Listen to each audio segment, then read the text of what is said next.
Pakistan is one of the 52 countries facing a severe debt crisis, and the repayment and servicing of external debt are amongst the most severe issues faced by the country. According to various financial experts, Pakistan is crippled by a host of challenges as the nation of 220 million people is at the most challenging economic juncture. Pakistan's fiscal and balance of payments deficits have shocked the nation, and all the populist policies turned into a fiasco. The foreign reserves of Pakistan have come down from $22 billion to a mere $8.57 billion, which is alarmingly low.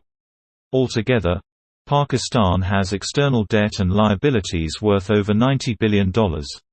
Mysteriously, every other day, the Pakistani rupee is losing its value against the dollar at a startling rate.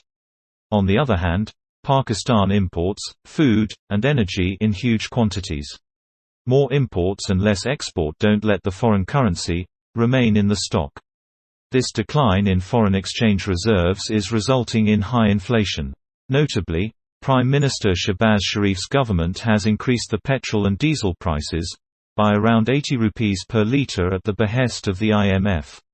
This increase has caused a surge in the cost of production as well as the prices of every item being sold to the consumers.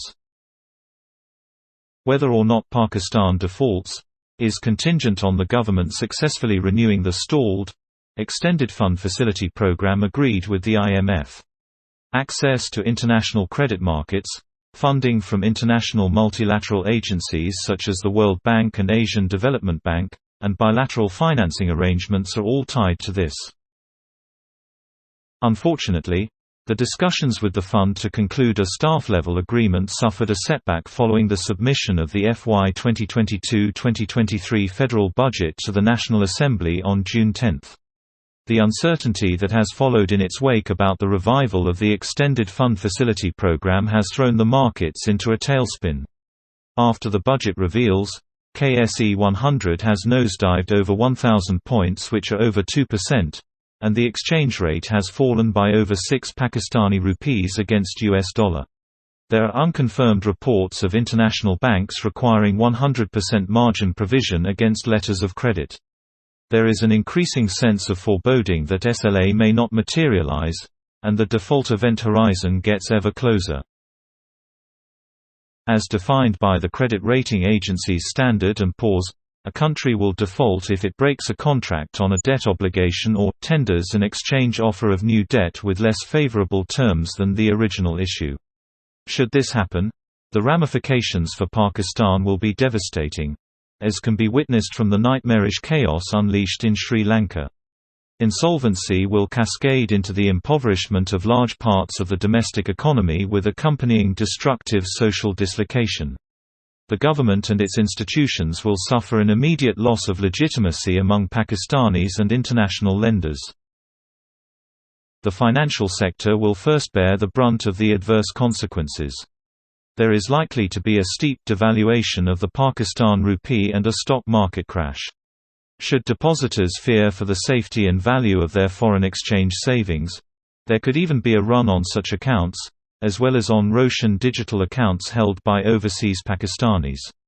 With confidence in the overall financial system faltering, it would not be inconceivable to witness some domestic banks face a liquidity crunch.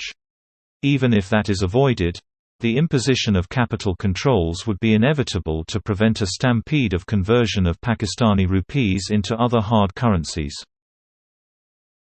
The impact of default is likely to ripple throughout the wider economy.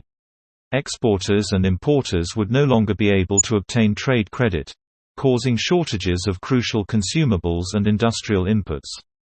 As households experience increased unemployment, the level of overall consumption will fall, and therefore aggregate demand contracts.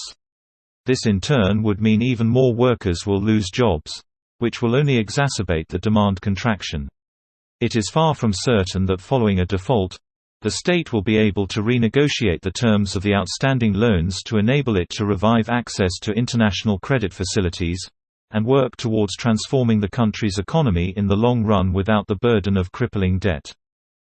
The risks associated with default should be unacceptable for policymakers to ever allow it to happen. The government should be alert to the possibility that it will face much greater public outrage as a consequence of default than if it were to implement the additional measures that the fund has requested for reviving the Extended Fund Facility program. This includes fully eliminating all subsidies on petrol and diesel sales by further hiking their prices. The government is also expected to implement power tariff hikes to the tune of 7.91 rupees per unit, as well as make fuel adjustments on a quarterly basis.